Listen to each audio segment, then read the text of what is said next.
Matagal na po kayong guro? Since 2009 po. Oh, matagal na. Tagal na. 14 years. 14 Wow. years. 15, 2024 na po eh. Opo, tama. Yung totoo po, math teacher po. Hindi po kasi Hindi ikinatuwa ng ilang mga netizens ang naging hirit ng aktres at showtime host na si Bella Padilla matapos questionin ng isang math teacher dahil sa kanyang naging sagot. Sa segment na Especially For You, isa sa mga searchy na sumalang ay si Mond na isang math teacher. Tinanong ito ni Vong kung matagal na ba siyang guro. Sumagot ito na 14 years dahil 2009 pa noong siya ay nagumpisa. Sabay banat ni Bella na 15 years dapat dahil 2024 na ngayon. Matapos nito ay napatanong na lang si Bella kung totoo bang math teacher ito. Panoorin ang video. What's up, madlang people? Sermon 36, ang math sensei ng Pasig City. Oh, di ba? Nagsa-Spanish din si Mon. Oh, Wow! where you from, Si Mon? Doc Yao ay Doc. Pasig City po. Pasig Siya si City. Sir Mond. Sabi niya, I'm Sir Mond.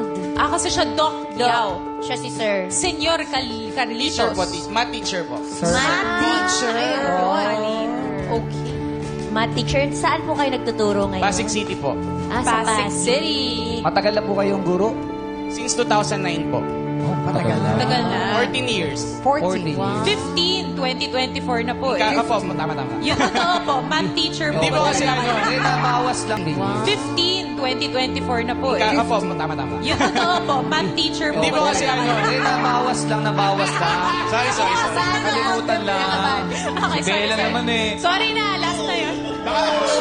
May pick-up line mo kayo? Yes po. Ayan. Sige, ano pong Sorry, pick-up sorry. line niyo, Sir Mon? Grace. Napuna ito ng mga netizens at sinabing hindi pa naman tapos ang taong 2024 kaya hindi naman pwede magsabi agad na 15 years na ito sa kanyang trabaho. May mga nagsabi na tila ba hindi naging maganda ang pagkakasabing ito ni Bella dahil kahit pa joke ito ay na-question niya ang trabaho ng isang tao.